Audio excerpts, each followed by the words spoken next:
You are now listening to Oversaturated, the podcast, hosted by Johnnie and Ralph. Now let's get it.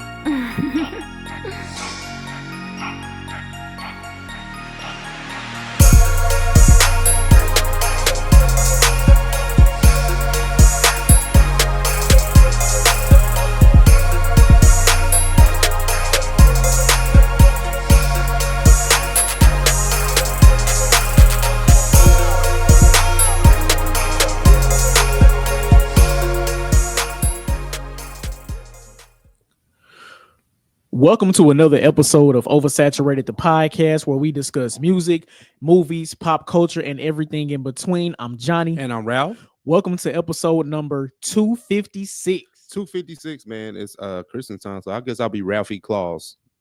I like right it. now. I like it. For I right like now. it. New listeners, please follow us on all social media. Facebook, just search Oversaturated the podcast. Twitter is Oversat Podcast. Instagram is Oversat the podcast. And our email is oversatpodcast@gmail.com. And please be sure to check out our website, oversatthepod.com. Anything you need to know about OS is there. Yes, sir. If you want to follow us individually, I'm the Mind of Ralph across your social media platforms. On Twitter, I'm JON2_ the letter B. On Instagram, I'm JBS_ESL_AAMU. Also, special shout out to WDJYFM 99.1 in Atlanta. ATL, ho. Shout out to OS Gang down there in Georgia. Man, Ralph, my brother, my pal, my comrade. How are you feeling, man? Yeah, man. Feeling great, man. Happy thanks. Well, I don't know how you say happy Thanksgiving after the fact.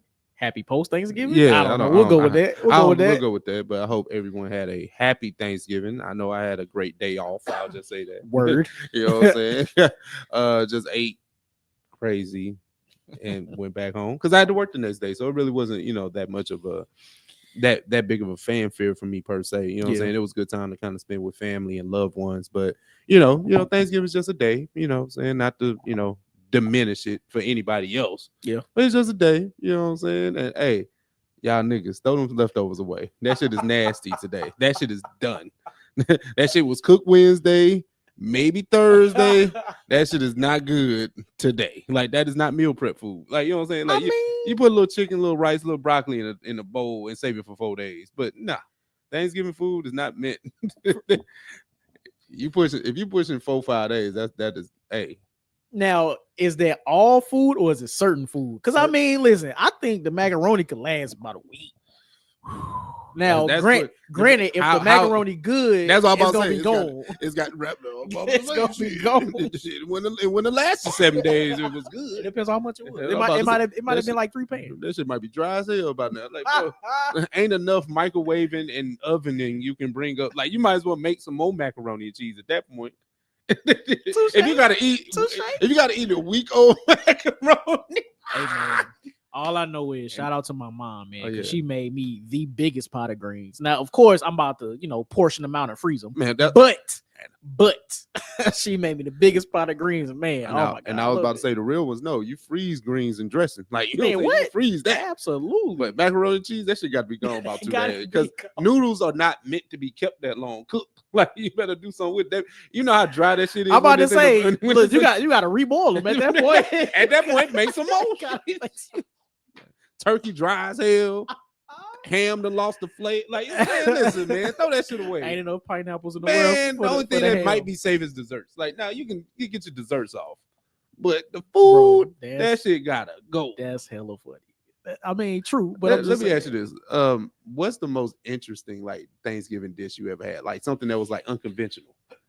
Like, how people us millennials like to remix shit. Like, that's funny. That's funny.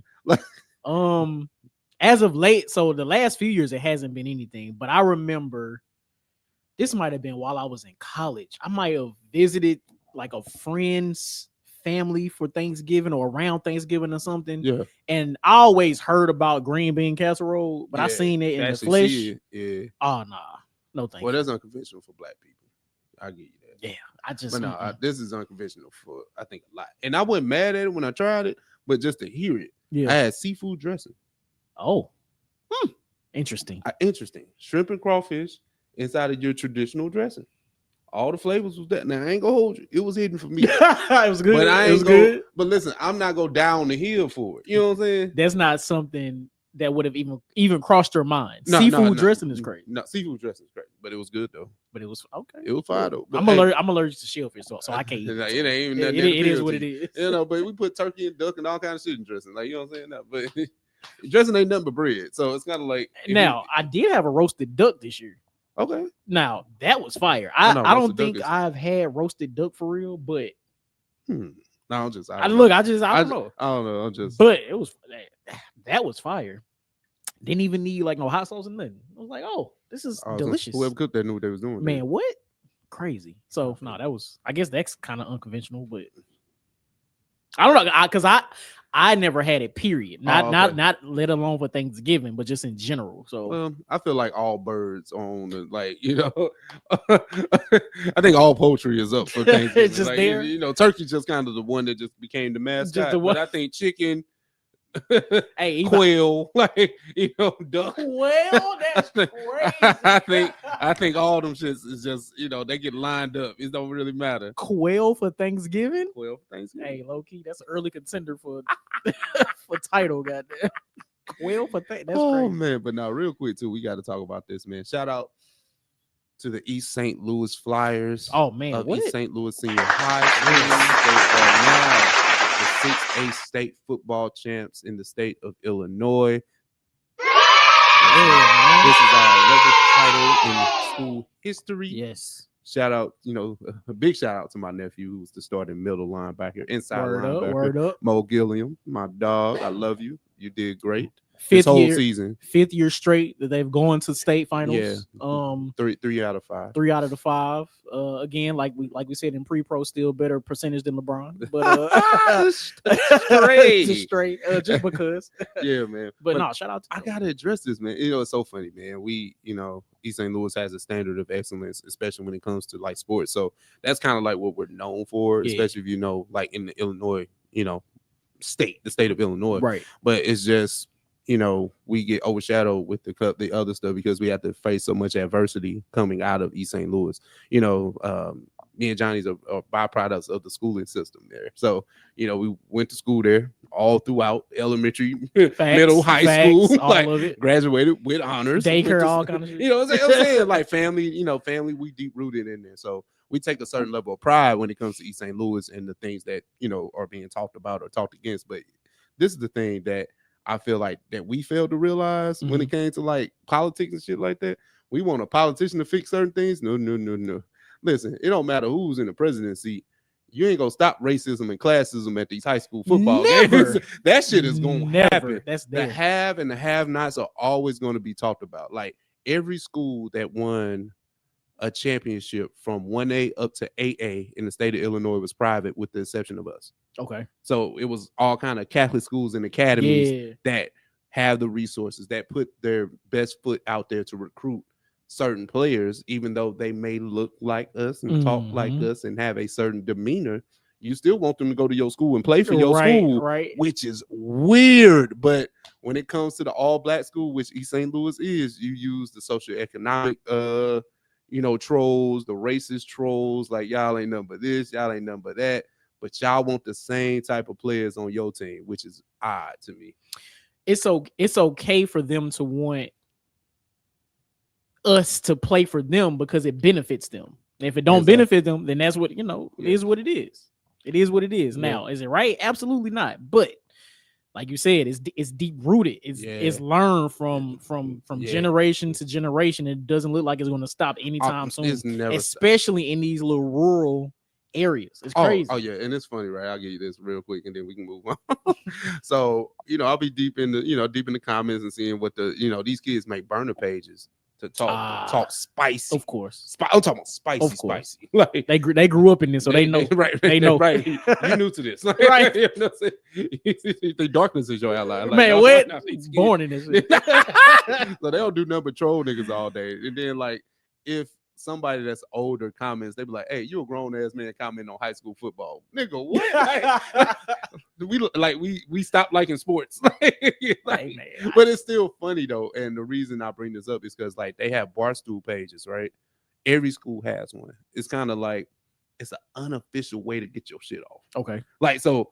If this is East St. Louis Barstool, I can say the most wildest stuff I see. because it's not affiliated with the school. Right. So every school has one, and they have somebody that gets to talk shit on behalf of the school. Okay. So Okay. the Geneva page, the school that we beat by 20 points, use like the Southwest Illinois Correctional Facility. They use that picture as one of their promo pictures as to going into Almost State. Like I was like, hey yo. Now Johnny's appalled. Now let me paint the picture for you, right? Ain't that in the great city of East St. Louis, when I'm still prideful of being a lifelong resident of, maybe not right now, but just in general, for sure, there is a prison. No lie. 10 minutes, not even 10, around the corner from the school. It's true. It's a medium-sized facility, like a medium security thing. Yeah, it used to be a high school. Yep, my mom graduated from there. Jesus. So it shows you, right? Like Assumption High School, yeah. Like how the school, like how the city used to look, and then when the whites leave, we got to utilize this big building. Let's turn it to a prison. And then it's in an all-black city, which is around the corner from our high school, which is crazy to see. Yeah. So I was just like, that was good. Fuck y'all, but that was good. I ain't gonna hold you, that was good. That was good. But I get to you. Like, listen, sometimes racist jokes be funny. True, sometimes. True, but it has to be the right setting.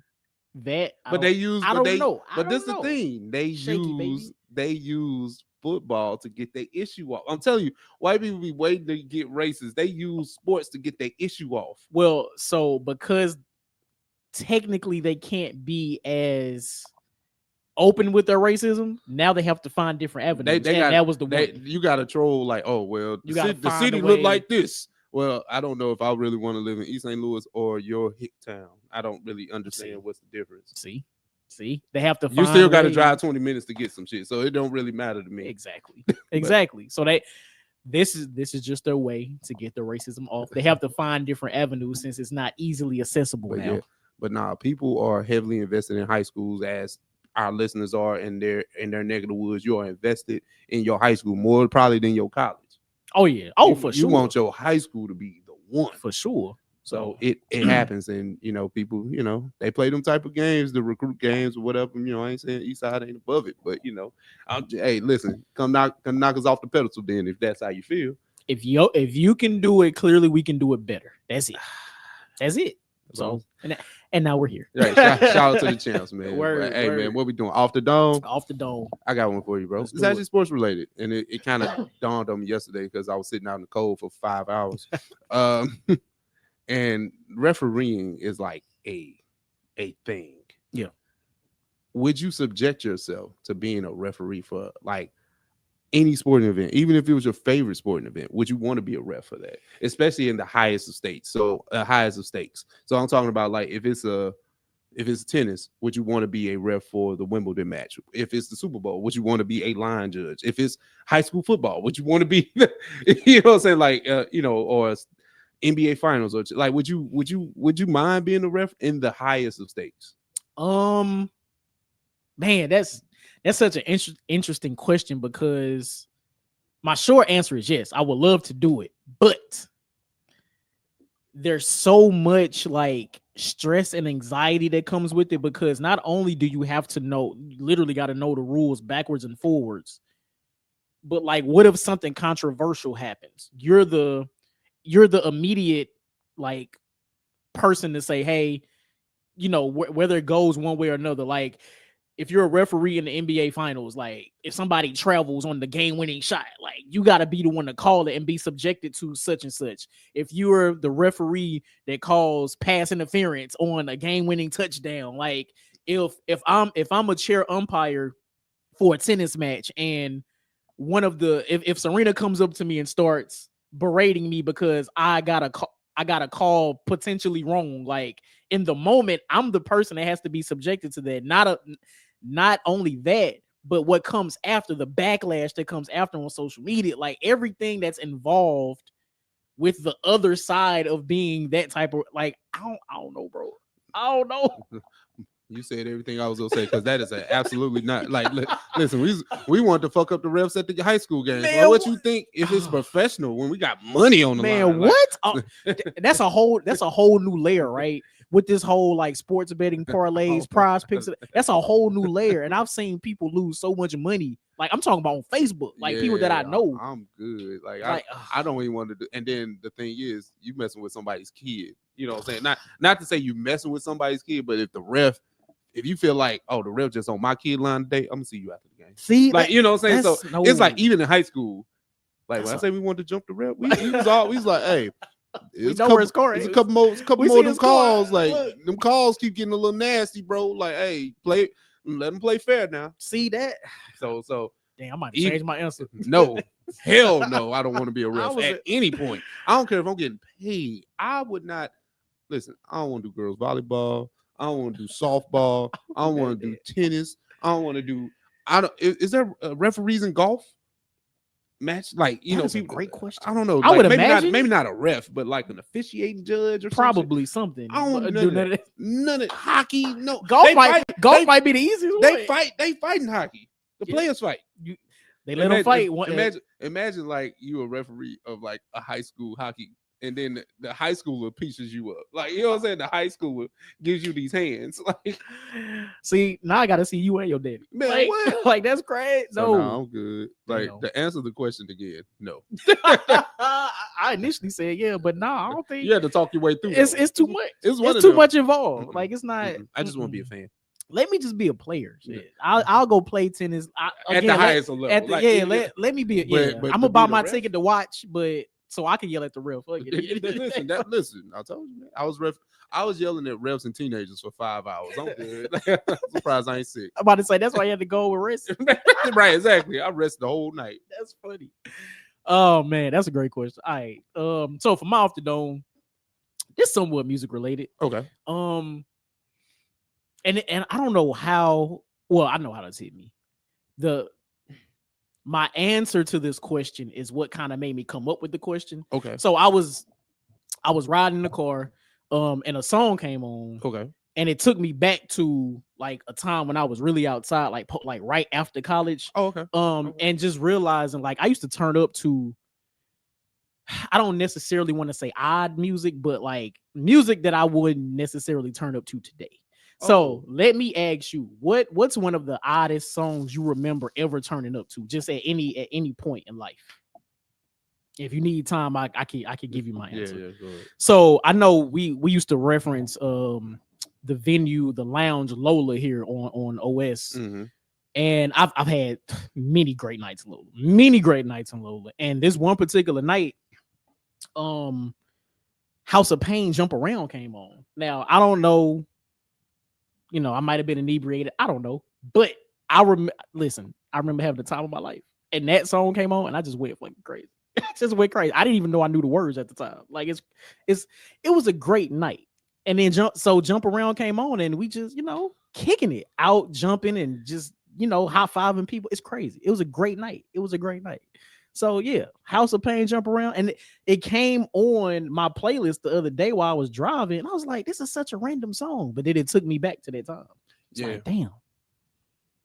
It's crazy. It was great. I feel you. Why? Like you said that, so it kind of led me to a particular time where I would go to a lot of mixed clubs. Yeah. And those mixed clubs are very interesting. For sure. You don't see like the whites. You see like the whites that like rap. And I mean like weed rap, like Wiz Khalifa fans. Okay. Like, that's a particular type of white person. That's true. They look a certain way. We'll get into that later. Yeah, that's a different conversation. Yeah. But I was in, Johnny knows about this spot, Big Daddy's on the Landing. So exactly. That's a different type of white person. Like it might be some whites in there, but the whites that really be in there are the Wiz Khalifa fans. Like, but it was kind of like whatever song came on, it's kind of like Cotton Eye Joe or some shit. Like and not to say it's a bad song, but it only works for me in that area. And you know what? It's kind of like how I always explain like certain raps have certain vibes.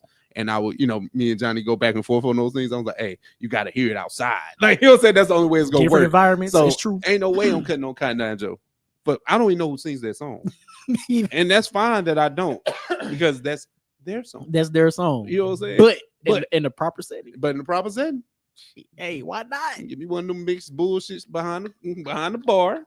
That's when you get one of them big, tall, long ass cans of beer. Man, it be the bullshit they be selling in them clubs, man. They be like Stag. You drinking Stag. the fact that they have like a standard drink and it's just a cup of bullshit. Like, it's just a cup of shit. It's like, I don't even want this. Like, this is $5. Like, I don't even know what's in here. And wait, okay. I'm sorry. And then the same shit to return these dudes. Yeah, it is. But our shit is premium. It's baby. more yeah, like I ain't. It's more concocted. If I walk on the set with some Q oil, trust me, it ain't.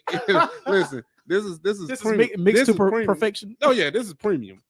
That shit that they serve at Big Daddy's in a cup for $5. Trust me, that's it. That's the Applebee's premix. Exactly. Like the margarita mix and shit. Get that bullshit out of here. That's funny. I'm sorry. It's just funny. But no, I feel you. That's a fair one. You got me there. I absolutely feel you on that. How do we get here? I don't know. But yeah, Cotton Eye Joe was my exactly. Hey, people, that was off the dome. Clearly, man. Would you be a ref for any high stakes match or game? Yep. And then what's the oddest song you ever remember turning up to? Let us know, man. Man, OS gang. What's happening, family and kinfolk?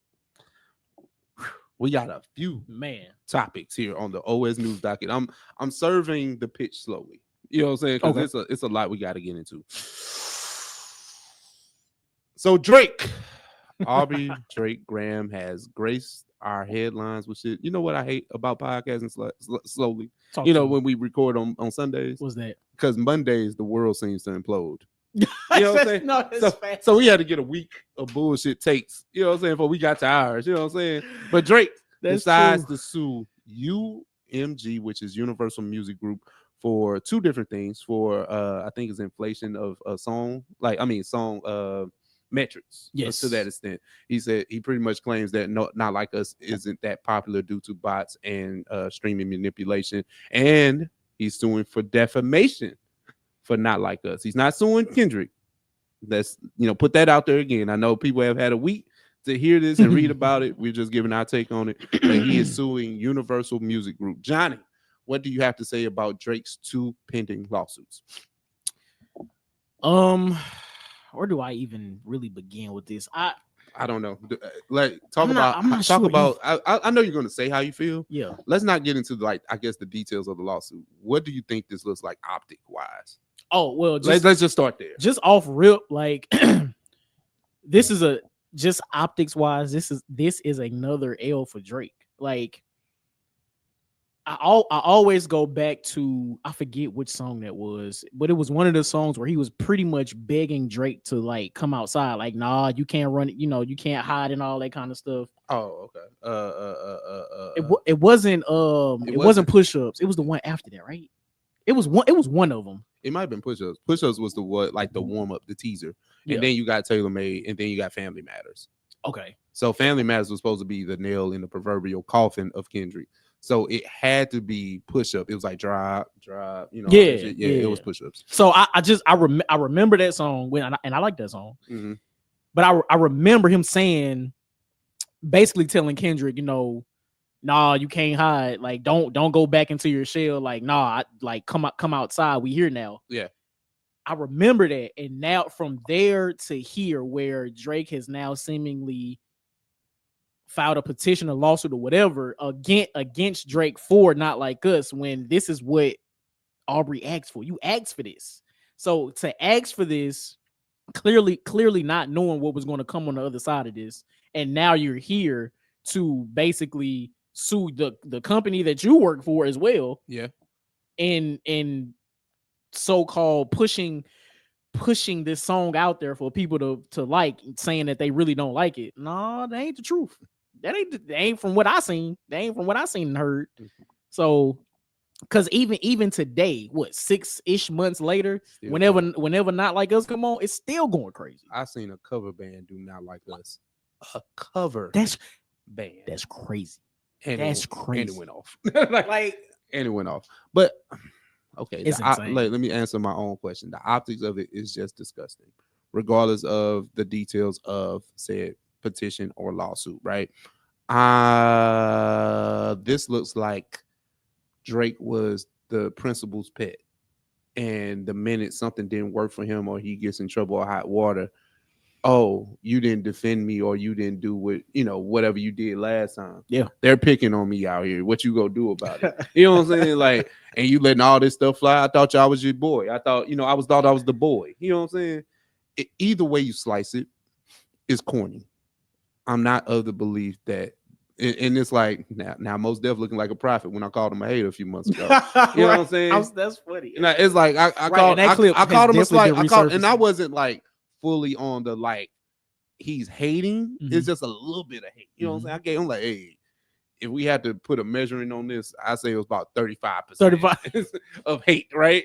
Because he didn't lie. It's just how he presented. You know what I'm saying? But it's kind of like, no, when you do things like this, it is not hip hop. Fuck all the record contracts and all that shit. You take your L like a man. And this is coming from a Jay-Z fan who cried on the radio after Ether happened. This is the thing. Jay-Z survived Ether. Ether is literally, nobody used Ether in a fucking the only time I heard Ether before Nas used it was in Bad Boys 1 when they had the Ether in the back of the truck.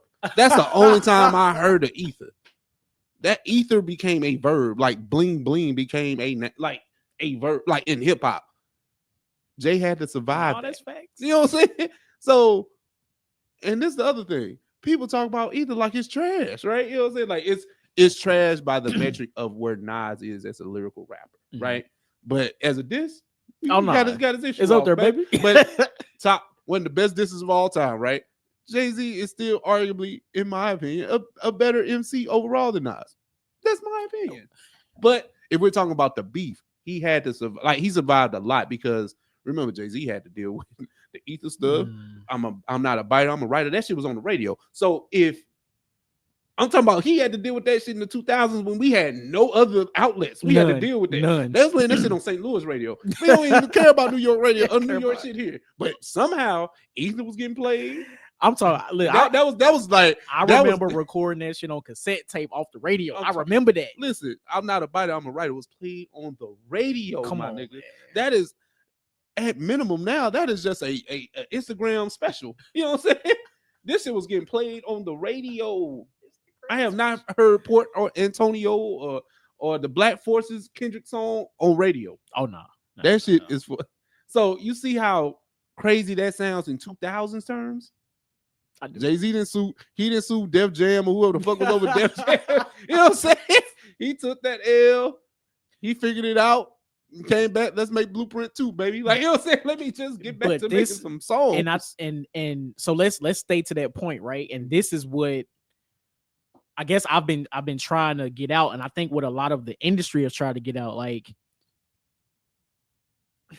Drake is a great actor. Drake has been a great actor and has been for all of these years. Mm-hmm. Now, him in his acting phase clearly has ran music for the last 15-ish years. Like we know that. We heard the slaps, we danced to him, we've been to the concerts. Yeah. But to put himself in a position in hip hop to be a part of one of the biggest battles of all time, and then to lose, okay, you lost, cool, whatever.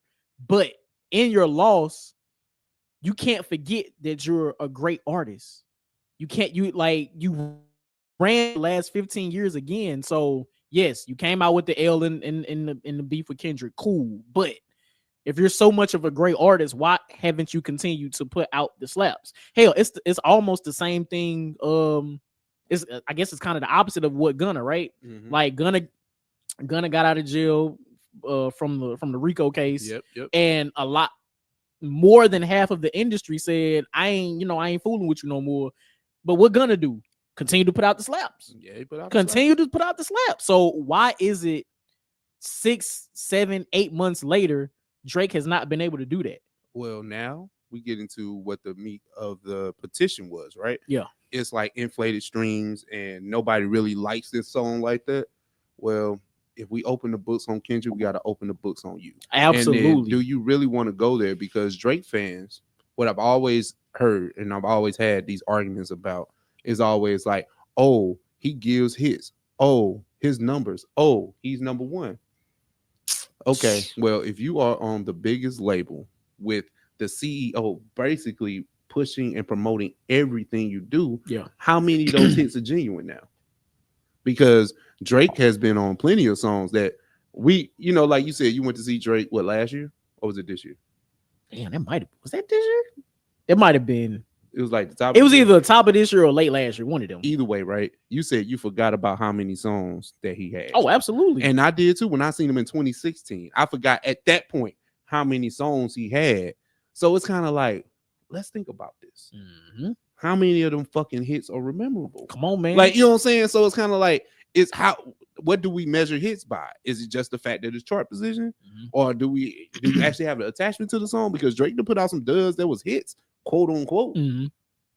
And then I know some Drake songs that ain't even close to being on the chart that I love. So music is always subjective, but when we got to the point of that is that, and then we never really got into the streaming argument until Drake became the biggest streamed artist in the world. He has over 1 billion streams for whatever the fuck that means. But it's kind of like, what does that mean? If it's kind of like, I don't know. Like, you know what I'm saying? It's weird because it's like you telling on the system that you have clearly benefited from, and then when it doesn't benefit you anymore, y'all used to do that for me. I think that's exactly what it is. Let's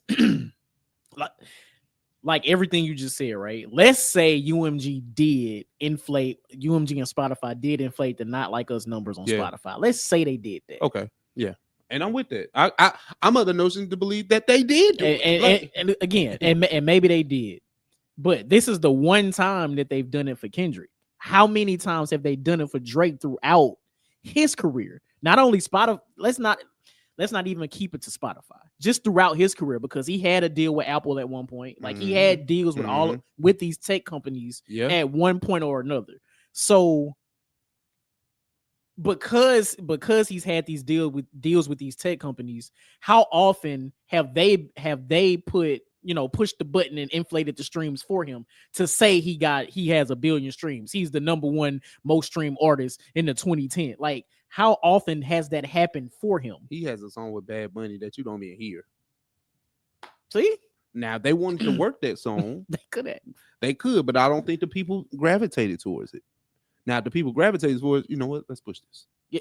Because remember, In My Feelings was not a single from Scorpion. Kiki. Yep. I remember that became a single because of what was happening on TikTok. Yep.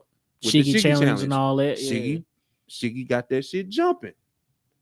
And then it became a single. And then how is that any different from pre-streaming times where you have a single and the labels pay the radio stations to play it? How is that any different? Payola always existed. How is that any different? Listen, payola has always existed. So it's cool that they pay whoever to make your songs work. That's the thing I keep getting at. And it's not like this is y'all both on the same label, so it's kind of like it benefits both of them. Like, saying like it benefits UMG regardless. Right.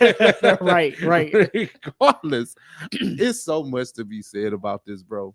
And it's kind of like now you have to revisit a lot of other things if we're going to keep going down this road, Aubrey. Mm-hmm. Let's look at back to back. Good diss. Yeah. One of the best disses we heard, because Drake took a lot of the punchlines that he pretty much did to be Rabbit. Oh, yep. You know what I'm saying? Yep. I know I'm the singing nigga, but you getting bodied by a singing. You know what I'm saying? Like that you took the butt of the joke and put it on yourself, and then like, oh, but I'm still bodying you though. Right. They worked the hell out of that. Now you telling me UMG, who owns the rights to Drake, didn't put that on the Grammy submission when he won that Grammy? Oh, right. Because listen, it's politics games, right? And listen, the best thing that happened to me was him going to prison. I know that sounds fucked up, but it saved his rap career. Yeah. Because if he was still out here, doing those things after back to back. You know, he fell down the steps. He was eating fries out his lap in the pool. Like it was a whole bunch of goofy stuff. He had to go to prison in order for all that stuff to all be that. negated. Like we thought we forget all about that. He got cool with Michael Rubin. He got shit. Championships, which was a great album in 2018 to me. You know what I'm saying? Like he got whole verse. Like, you know what I'm saying? It was a lot going for Drake. I mean, a lot going for Meek. So essentially, Drake should have went to jail. You need to. But okay, so let's get to this. Let's get to the second petition, right? Okay. So the defamation. The defamation. So how do you okay, let's start over. How do you feel about the optics of the defamation petition? I think it's nasty because how many times have you said that Drake, I mean, you said Kendrick was a wife beater and all kind of, like you said all kind of wild stuff about people, right? Oh, yes. But now where this song has the potential of being played in front of 250 million people on Super Bowl, like, you know what I'm saying? And then not to mention, it's going to probably win a Grammy or two. Absolutely. At least one. So the fact that you can win a Grammy and this song can be performed at the Super Bowl could definitely hurt his earning potential, which he has a claim to. Oh, yeah. That's why he touring in Australia. And there's nothing wrong with touring in Australia. It's a whole continent. I mean, facts. You know what I'm saying? It's a whole continent. Get your money, but I mean, it's like it feels like you can't come and I watched the pop out again. I know this random. He can't go back to LA. He can't go back. It's gonna be a while. It's gonna be like that's why in Australia. It's kind of like, remember I said like TDE arms ain't enough to punch with God on this. I think they do. Like I don't think Drake can't go to nowhere in LA. Low key, he might can't go to California. Yeah, no, he can't go to San Diego. He can't go to Oakland. Oakland is named in this. He definitely can't go to Oakland. Shit. Nope. Think the Bay gonna let you disrespect Pop, nigga? No. I think that Oakland show gonna be your last stop. Kendrick sounded like a prophet on a bop, which leads to the genius. That's the genius. That's the genius in it. It is. I don't really want to go back to that, but Kendrick literally predicted the entire thing. Now he ain't predict the defamation part, but and then let's get to the other part of this. Rap is one of the purest art forms that we still have, where there's still a level of freedom of speech. It's always freedom of speech until it ain't, right? Yeah. So why would you take that to trial? You know what I'm saying? Like, why would you want to sue UMG over that? That sounds like you should sue Kendrick because that's his pen that wrote that. You know what I'm saying? So are you suing UMG for allowing the song? How many songs have they stepped on for you, if that's the case? Because I'm pretty sure that's not the first time that a song has been stepped on in your defense. I think because I think it ties back to the first petition where UMG helped push Not Like Us, and because Drake claims that Not Like Us falsely accuses him of being a pedophile, because they're pushing the defamation, I think that's why he's going toward UMG and not Kendrick. This is like Biggie suing Republic after you already know where I'm going. That's why I fucked your wife. Yeah, like, can we prove this? Defamation. See now, and see if this does go to trial, because I don't think it is, but if it does, how does this even get argued? I mean, well, Universal has to open their books. I think, you know what I'm saying? It's kind of like the forensic count. Like we talk about forensic count, you got to cook the books. Hey, I need to see this because ain't no way that they don't like me this much out there. This is pretty much what he sounds like. It ain't no way that they don't like me that much. Like, you know what I'm saying? Like, this song ain't that good. Damn, like, that's true. No, that's facts. That's facts. Let's get into this, and this might be the last. I'm not sure, but because I really like this conversation. But how do you feel where people are kind of making this into Drake being a martyr for a cause that's bigger than him, right? Because on one foot, he does have a point, but not at the expense of this, right? If you did this any other time, we might listen to you. But you have proven to me, I'm gonna say to us, to me, that you are a dweeb. And this is what dweebs do after they take a L that they just can't be, they just can't conceive, right? In my opinion, I don't think Drake is a martyr because they're trying to put him in the same space of like a Michael Jackson, a Prince, a Kanye, Yeah. a Jay-Z, in those spaces, right? Because they are sacrificing some of their career or some of their money or some of their, their connections to combat something that's bigger than them. Right. Because you have seen them when they were done with Mike, what they did with Mike. And it's Right. arguably, sometimes I'll be wanting to believe this conspiracy theories. I think they got him up out here to get the Beatles shit back and get his shit. Like, you know what I'm saying? Hey, sometimes I'll be wanting to believe. I mean, listen, they got Prince up out of here. Like, Yeah. you see what Prince has arguably took his artistry into his own hands, and then a lot of the music from the symbol Prince don't slap like the like the original stuff, Right. but he was trying to get out of a contract. So it depends on how you want to look at that. Mhm. But he took on the industry as well, doing things like that. Kanye, you see what Kanye be on? Oh, facts. He's all like Kanye. Like, I think we got to get 10 years past this. Again, he gotta do something. But like a lot of stuff he's been doing in recent years is to combat industry practices. Jay-Z has always been on that, but Jay-Z so much in the bed with a lot of them, it's hard for us to believe that he's going against it. But a lot of stuff that he has done has proven to kind of open the doors for people behind him. A lot of Blueprint. Hey man, I'm good with this shit. But you know what I'm saying? So it's as far as him, quote unquote, looking like a martyr, right? Mm-hmm. I think it's a double-edged sword. Yeah. With one side being what the culture sees, the optics of it, like corny trash. Like, why would you sue after a rap battle, all that? Yeah. So that's the one part. The other part is depending on what his end goal is in this fight, right? Because I don't want. Somehow I feel like I always end up caping for Drake just a little bit. I don't think as a hip hop head, right? Because a piece of Drake is hip hop, right? Mm-hmm. Yes, the optics of him suing for this defamation and streams and all that, the optics of it is nasty. I get it. Yeah. But I feel like there's a deeper rooted play at hand here. What that is, I have no idea. Way above my pay grade. I have no idea. Yeah, absolutely. But I feel like it's something that UMG has that he wants. Maybe he's going after a piece of equity. I don't know, something, because him suing for inflating streaming numbers hurts him in the long run. It hurts him because he doesn't get as much money off streams or whatever, because like we said or alluded to before, some of his music had to get pushed. Like they had to push the buttons for his music. Mm-hmm. You don't become the biggest streamer of all time without it. Like you just don't.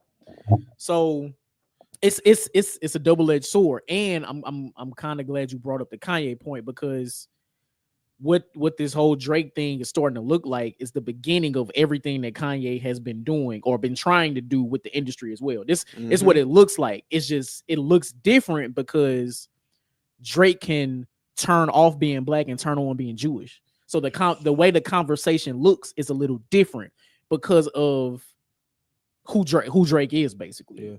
It's funny, the first thing you think of after, getting your ass whooped, lawyer. Like, you know what I'm saying? Like, facts, but like, look at, he can do that. Drake can do that. But I think he's good. I don't think he can come back. You don't think so? I think it's over. Well, so, and obviously, I don't think that he can't come out and make a hit. Like, that's not where I'm going with it. Mhm. I just think that once you put yourself out there as this guy that's suing the machine or like against the machine, you're cooked. Like, you're done. I didn't feel like that until this. So what, like the defamation? Yeah, like or just in general. Like, no, so I felt like, let's just say the whole petitions didn't happen, right? Yeah. If he were to come out with the Slaps a Fire album, I think he would have been back right to where he was. That's all he had. That's all he had to do. Jay-Z, again, Blueprint. Listen, he took the L. He cried a little bit, but he came back with Blueprint 2, came back with this. Nobody cared, but it don't matter. Blueprint 2, Blueprint 2.1, Black Album, retirement. Cool, right? He could have did that. Yep. He really could have just did that. Yep. It's true. It's But true. he didn't. So it's not the boldest of proclamations, but I just think Drake is done as far as being like this rapper. I think he made himself a pariah. Yeah. I don't think anybody. It's kind of like when you become like the Gunna situation. Who's gonna fuck with you? Right. No, for real. Tizo touchdown. Like, you know what I'm saying? Those guys yeet. And lowest the keys, Drake might not want to fuck with him because Tizo fuck with Tyler, and Tyler had mustard at his see how deep the rabbit hole goes. And you know who else like kind of loses in this whole situation? Party Next Door. Because they're supposed to put out the album. They're supposed to put out a double, like, see, and that's the thing that lets me know Drake is cooked, because he got to keep doing collab albums. Well, yeah, like collab album, like you're at the point where every album is like, oh, Drake plus this, Drake in this. Like, no, just you put out a fucking album. How many Watch the Thrones can you do? Man, listen, bro. See, you whatever bridge you done burnt with Future, I hope y'all was go get back cool so y'all can make what a time to be alive. But at this point, that's damn near 10 years ago. Like, I'm not asking for a sequel album from 10 years ago. And at this point, nobody wants it. Nah, listen, I'm good, but getting back to Party Next Door has been his ghostwriter, his song, whatever, for years, right? Yeah. He should have had an album with Drake before Future. Like, you know what I'm saying? He should have been had one. But you play second fiddle now when it's your turn to get no Diddy, the Drake stimulus. It's not there no more. See, you know how fucked up that is? Like, imagine you've been waiting to get the Drake feature and now they don't mean shit no more. Don't mean a thing. That's crazy. And that's Drake's fault. It is. It's Drake's fault. And Party Next Door, you're a sucker because you stayed underneath that nigga. You should have left like Weekend. Not right. You should have been left. And we see how Weekend doing. Weekend is doing just fine. Man, doing great. Just fine. Actually, didn't you send me he got an album coming out next month? In January. Like, that's crazy. That's crazy. I hope it's a Kendrick feature. Look, I just want more chaos. I want to come back to this couch with more chaos. If it wasn't one before, it's definitely one now, and it's definitely going to address like this. Kendrick has. Hey, y'all even collab before? Nope. Don't matter. Listen, if Kendrick can collab with Imagine Dragons, he can collaborate with anybody. Anybody, it don't matter. That's a fair point, man. But yeah, rest in peace to Drake's career. But speaking of RIP, we found an interesting topic on Hip Hop DX, and we was like, hey, we got to talk about it. And we may not even be here long, but it addressed the top 10 worst posthumous album releases from rap. You know what I'm saying? And I thought that was just a funny conversation, because there have been a lot of hip hop greats, or a lot of hip hop, or a lot of rappers, or a lot of whoever, however you want to phrase them, that had left us far, way too soon. And they just had a lot of recorded music in that time frame that they were alive. So they put out a lot of, their labels or their loved ones or their estates put out posthumous releases. Yeah. Johnny, you don't even have to address the list, because I think that list and what we like are two different things. You know what I'm saying? Right. So give me an album that you felt like that was a posthumous release that was just like, this ain't it. You know what I'm saying? Now, are we keeping it to rap? Yeah, it has to be rap. Okay. Don't put Michael Jackson in here. I see, because I was. I know. That's where I was going, because as far. Wait, what? What'd you say? Doo-doo. Which one? I don't know. Was it Michael? Yeah, Michael. That's Doo-doo. the one. That's the one. But yeah, we agree on that. Rap. So I really been trying to think about this. Right, the one that I thought about that I actually like, the Biggie Duets album. I was gonna say that was. I like that album. I like it. It's like 3 songs max. That's and one of them was a single. Nasty Girl, like, that's a single, and I'm not sure how many people like that. Like, you know what I'm saying? But it's kind of like, I think because in hindsight we know that Diddy is the cash grab king. Yeah, him putting out a Biggie album in 2005 with just old verses. Yeah, it was nasty, crazy, right? Crazy. So like, it's like 3 songs max. That's it. Like, everything else, throw that shit away. You can say how many Pox albums you want to get into? Shit. Man, look. I mean, Pop's life. Shout out to shout out to Spence. He know about this. I figure, like, how many? Say it with me now. Posthumous albums. Because I mean, technically, Machiavelli is the first. Damn. Technically. Yeah, because it came out 10 days after he died, something to that something effect. Like that. Yeah. So technically, that's the beginning of the posthumous albums, and just the fact that it was a Machiavelli album and knowing the deep rooted meaning of Machiavelli and all that, like that's what grew the mystique around Pac's death. But you had Until the Time, which was a double album. Jesus Christ, Pac's Life, the Resurrection soundtrack. You had a few joints. Oh my god, I forgot about that one. I know. Resurrection soundtrack. Get that That's shit up crazy. out of here. Damn. I like the song with him and Biggie, the made up shit. I like that. I like that. But That was the only thing going for it. I can't speak for the album, but you know That was it. Yeah, that's it. That's it. I like that song. There was a video to that, right? Yeah. I feel like I remember watching that video as a kid. That's crazy. Changes had a video too. One number montage pictures. That was first black anime. First black anime right there. Okay, what about shit? We talked about it. DMX with the Exodus album. That's disappointing. Let's think about it like this, right? And this is all due respect to the guy Earl Simmons. Yeah. This is not negating anything he did. Mm-hmm. But we talking about anything DMX rapping on past 2005, we can pack that shit up quick. You know what I'm saying? We can pack it up quick, baby. That's funny. Because the first 3 albums, heat. Everything. Once we got to the Champions here with the dog on the front, like he was holding the dog, holding the pit. Yeah, that shit is done. So Exodus ain't nothing but like, I mean, I get what was tried to be done, but and maybe there are some songs on there, but it's disappointing because he's dead. Like it's not the final touch on it. You know what I'm saying? I know Swiss had handles on your hands on it, which is cool. And I think they're getting ready to do another one where it's like DMX prayers. Hey, my guy. He's praying. Like he's praying. Like it's supposed to be an album of prayers. Interesting. Because it's a song or a prayer. It's like, look this shit up. The track 13 on Exodus is prayer. Yeah, but no, it's supposed to be an album of that shit. Really? Yeah, I don't know if I like that. See how that sounds? Because who knows if he would have approved that?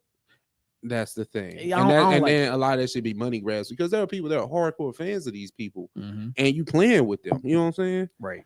Another one, that Pop Smoke album that 50 Cent did. Get that up out of here. You know, I feel like I listened to that too. And when rest in peace, Pop Smoke, when he was here, like I was just really starting to get into his music for real. So I never really checked him out like that. Yeah. So listening to that album was like, okay, like it was okay. And that's why it's disappointing. I didn't say it was I didn't think I said it was trash, but it's I think the thing is because he died before he can give us an official release. Yeah. There's nothing you can do with that. Right. You know what I'm saying? Like we good. You know what I'm saying? Like that's why I don't want a Nipsey album. As much of a Nipsey fan I became over the years, especially later in his life, I don't want a posthumous Nipsey album. True. Because I feel like he put his foot in a lot of the marathons, a lot of the Crenshaw.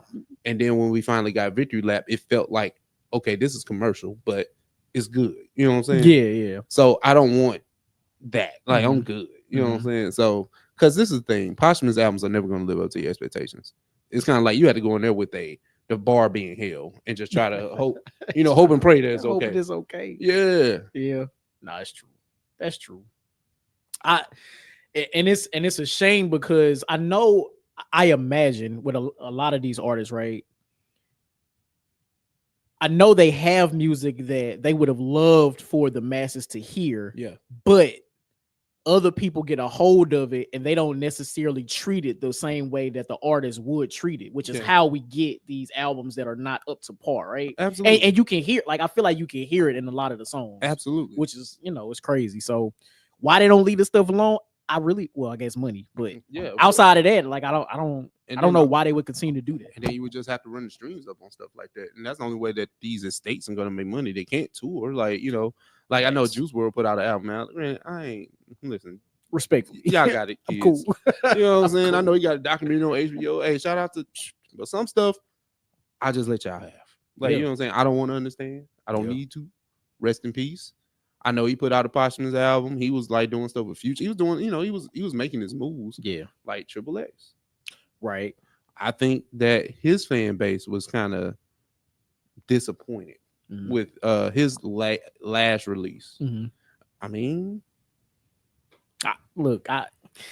I get it because again, with the artists no longer being with us, they can't have their final say so into a certain hook, a certain bar, a certain verse, how things actually sound when to pull it together. So I get it. Like the only people that, and it's kind of like you have to trust like his producer and engineer, like people that work with him all the time. Like, okay, maybe he would be okay with this. sometimes. Maybe. Maybe. And even sometimes with that, like it's not necessarily the best always. Let me ask you this, and maybe this is I don't know how it sounds, but Mhm. imagine if you're a producer or a writer, Yeah. and you worked on this song, and this was supposed to be your moment. Mhm. The artist dies. Mm. Do you feel that the labels have an obligation to them, to the other creators of the song or track? Obligation to put the song out or to continue to work with them? Well, no, the obligation to put the song out, because some people aren't paid up front. You know what I'm saying? Like, I might charge, the label $100,000 for this beat. I'm just, just throwing out a number, and that's contingent upon the song being released. And I may only get half my money or something like that. I feel like there's a few ways you can go with that. If the Okay. song is complete Yeah. and the artist passes away, absolutely. Okay. Like if the song is complete, rest in peace, but God put it out so the person can get their money. It's now, kind of like Aaliyah would Rock the Boat. Yeah. Like, let's use that as yeah, exactly. Now, if the song isn't fully like mixed, mastered, all that, Mhm. people that worked on the song should still get compensated somehow. They may not get their full price or full rate or whatever, but they should still get compensated somehow. Yeah. Now if the song does end up coming out at some point, then yeah, you give them the rest of what they're owed. But if the artist passes away before the song is finished, they should get compensated for whatever they worked on up until the passing. But if the song is done, absolutely put it out, market it however you would market it if the artist was still here. Maybe even put a little extra on it. UMG push the button type thing. But the people that worked on the song, producer, engineer, whoever made it, whatever, absolutely should get paid. Gotcha. Absolutely. Well, that's what's up, man. Yeah. But now let's talk about this too, man. I thought this was another interesting topic, and it just kind of floated around. But in the year of our Lord 2024, we sit here and talk about Hollywood and the lack of originality and things like that.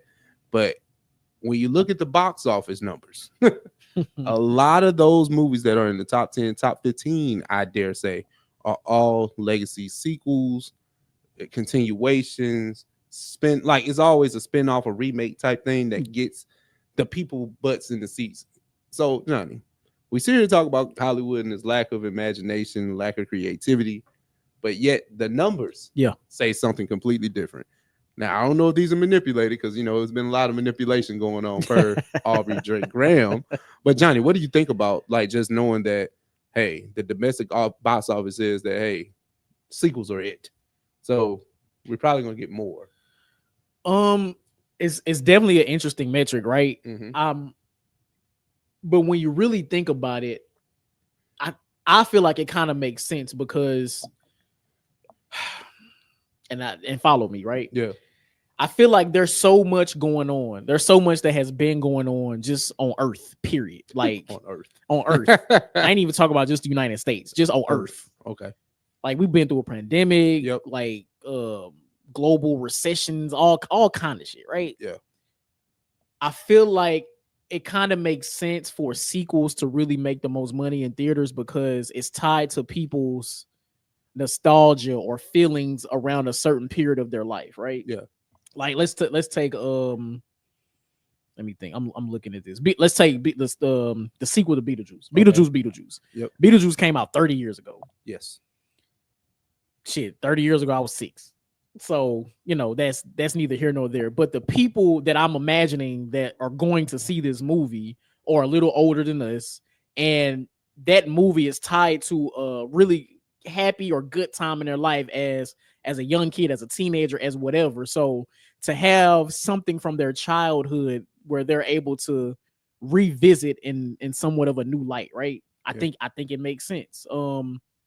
And people, now I don't know if this is a Hollywood thing or a consumer thing, but people don't seem to gravitate toward original properties, or maybe there are not enough original properties today for people to really gravitate towards. You got to build up something like, even like Dune is on this list, right? Yeah, Dune Part 2. Dune is obviously a sequel, but Dune was remade, the first one from 1985 or something like that. Yep. It failed because it was in it's clearly behind Star Wars and clearly behind Star Trek. Yep. So now they took the opportunity to make a new film reimagined with new stars.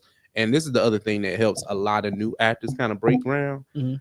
I don't know where they be finding these people at. Shout out to them. Like, I'm not hating on anybody, Right. but it's just like, if you really want to get your stars up, make sure you put them in these legacy films. And that's what I've been noticing. Timothy Chalamet, I don't know, but yeah, I know he's been in Dune, to both of them. yeah. I know he was Willy Wonka. Oh snap, that was him. Yes, Timothy Chalamet. Oh The yeah, new one. that was the The new one, because you know they remade it twice. Because it was the Johnny Depp one. That's the one I You was got thinking Gene about. Wilder, but no, you got Johnny Depp, and then you got this Timothy new one was Chalamet. called Wonka. I think this Yeah. was him before he got the factory. See? That's right. Okay. So you got him. You got Damn, what's my girl Lila Ortega, the one that's in Beetlejuice. She in Beetlejuice. She was Wednesday. She was in Scream. Oh, that's right. They cooking with her. Oh, yeah, they got her in, like, No, so that's she's in facts. a whole bunch of legacy stuff. So if you want to make sure if you know you popping, you see what Zendaya is? Zendaya being No, Zendaya outside. Zendaya outside. So it's kind of like you're getting a lot of these people, and then you got to bring back like certain characteristics of the first film. Like we keep going to Beetlejuice. Mhm. Michael Keaton, he reprised his role, so that helps with the marketing of the film. Right. But you know what else I'm thinking about? Because even looking at this list, that we have sequels of more recent films, but then we got 30-year-old sequels too, right? Yeah. I think back to, I know a lot of millennials. I'll stick to millennials because that's where we at. Yeah. A lot of millennials have comfort shows. So like when we can't find something to watch on TV, we just turn on something that feels good to us. Exactly. I'm turning on Jamie Foxx show. Yeah. Hell, I turn on Steve Harvey. Whatever I'm feeling like in that day. Exactly. And I think that's a piece of this as well. Like I saw Inside Out 2. Okay. I didn't see the first one, but I seen the second one, and the second one was super like fire.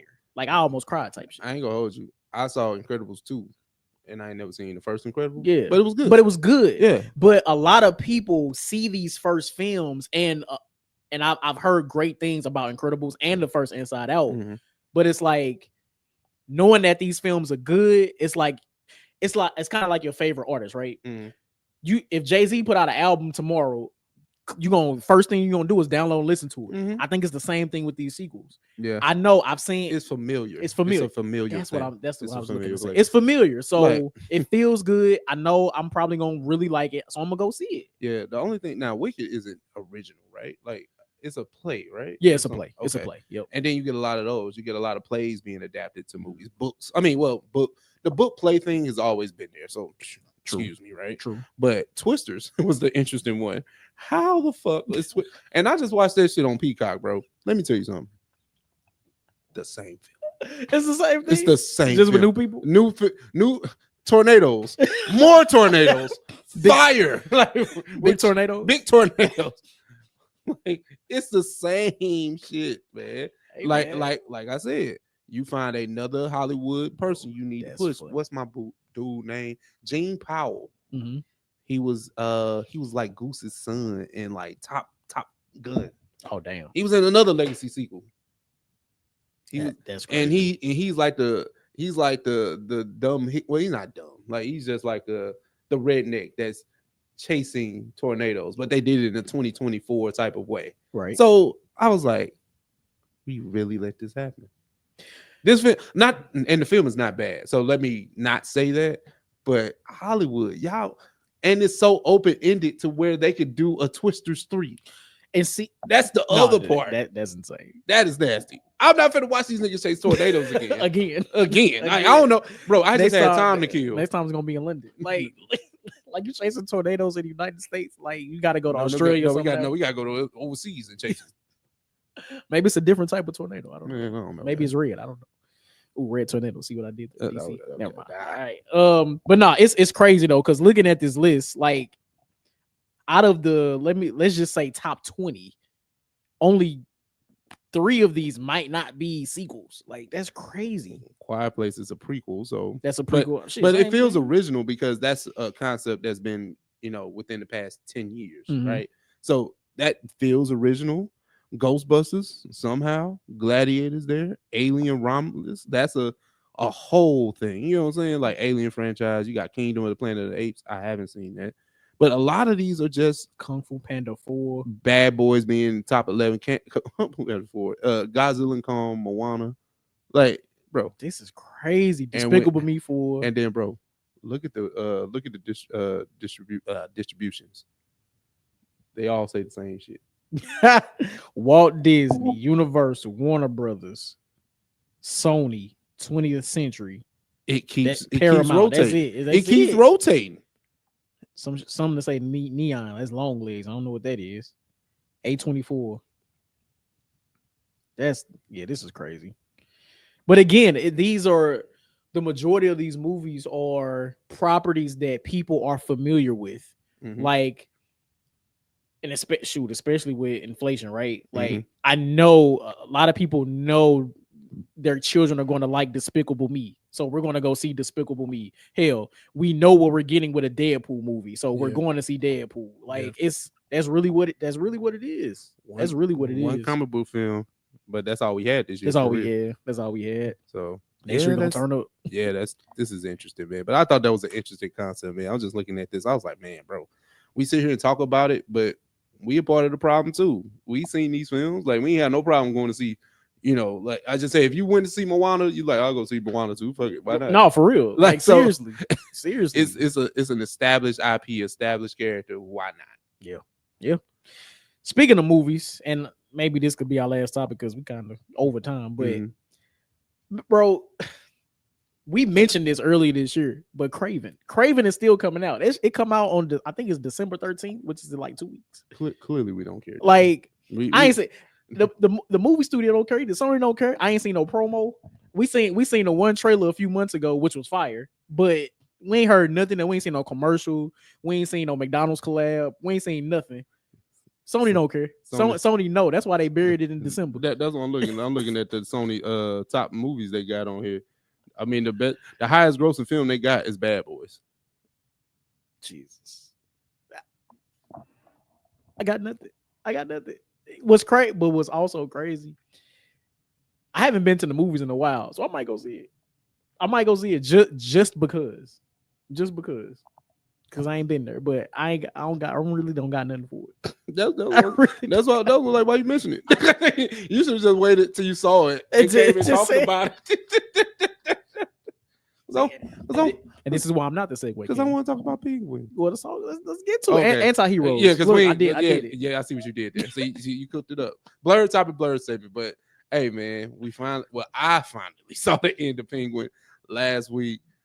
I'll just say this. I'm so disappointed. and it's not I think the show is still an epic show. Yeah. I think it leads open ending for Batman 2 and possibly a Penguin season 2. Yeah. I see a lot of parallels, like I said, between The Sopranos and Penguin as to how they built this character, which I really, really enjoy. But I was cheering for an anti-hero, thinking this nigga was gonna be good, and he broke my heart at the end. Why did you kill Victor, my nigga? Like, what? Like, I was like, this is pointless. Like, not to say it's pointless, but I was just like, I was invested in Victor's character and him moving forward as being his number 2. Now, I literally had the same thought at first. Yeah, I did. But now that we're a few weeks past, I think it makes complete and total sense. Now, I'm still mad about it. Don't get me wrong. Like, I'm pissed off. But I think it makes sense that Penguin killed Victor. We literally saw that trope throughout the entire season where Penguin does or says something where we're rooting for him. Like, man, I really hope Penguin be able to get these drugs and sell them and make all the money. Did he fuck around and kill somebody? Like, he did that the entire season, which I feel like is great, right? Because as much as we want to root for him at some points, it's always we're always reminded that he's the actual villain. He's the actual villain. And that all culminated with him killing Victor. Like, the ultimate piece of literally the ultimate piece of shit. Yeah. Which in the moment when you see it, of course, I'm upset, I'm mad, I'm swinging at the air, like, but it makes total sense. It makes total sense. You are an asshole. He is a sick individual. And it's kind of like, while we're cheering for him to go against other villains, right? He burned like somebody's mom and I mean somebody a mother and son and somebody's wife. Like he did that. No hezzy. That's what I'm saying. Like, none. That's why I was asking where the bat at. That's the shit. But again, like, and I feel like he did something right before that made us like, oh damn, like Man, I got eyes, man. I want you to win, but then he go do some bullshit. And then like we seen him have the dissension into like just complete delusion about where he is with the murder of his brothers, even though it was an indirect murder, it's still a murder. Yeah. His relationship with his mom, how he's holding her captive now when she would just prefer to be dead. That's it. That's the other thing. I remember them have Penguin and his mom having a conversation. She telling him like, look, you're the only person I trust. You know, the health issues I'm going through. If it comes down to it, just, take me out of my misery. But this is the thing, and that's what I love about shows where you get to kind of get into those deep dives and psychoanalyze. He's still looking for his mother's approval. That's why he ain't let her die. See? Because if he lets her die, that means he becomes more. You think about this. He becomes more fucked up if he doesn't get those words uttered to him. Which is why he paid old girl to say it in the last scene. And then when you oddly look at it, like she always looked like his mom. That's and it was like when she put the dress on, had the hair, I was like, damn, he look like his mom. That's a different type of what is I forgot what is Oedipus Rex. I forgot that, that whole thing where you love your mom. Like, whoa, brother. Yeah, that's different. But yeah, Oswald Cobblepot, I hope Patterson beats the shit out of you. Fuck up your other like leg. it reminded me. I was like, I hate this guy. Facts. But that's what that was for, to remind us that we don't like you. It's like, but I get it's kind of like it hurts, but I understood where Oz was coming from when he said, like, you're making me weak, and you knew that Victor would not leave if he told him to leave. So he had to, unfortunately, get him about it. And that's the other man. I know I hated it, bro. Thinking back on the season, he could have left with his girl. He could. I know that was like what, episode 2. Oh my! He could have got on the bus, went over gone. to Metropolis, been happening wherever the hell. Like Metropolis always across the bridge. So close as hell. Where Flash at? Right. You go over there. Central City. You go over there, bro. Could have been gone. Could have been good. Hey man. But you know what? It didn't matter because Batman was gonna beat the shit out of Victor. Batman, they weren't gonna let him beat up Penguin, but he's gonna beat the shit out of Victor was gonna catch these hands, baby. I am vengeance. Boom, boom, boom, boom. I'm sorry, that's funny. Doom, doom, doom, doom. I like that music. Like that's Batman ass kicking music. Doom, doom, doom, doom. Man, Victor killed somebody for him. Like Man, I think about all the stuff that Victor endured and went through for Penguin. And think about it like this: Penguin, you ungrateful son of a bitch. He had he pretty much got all the seconds in commands to kill all their captives.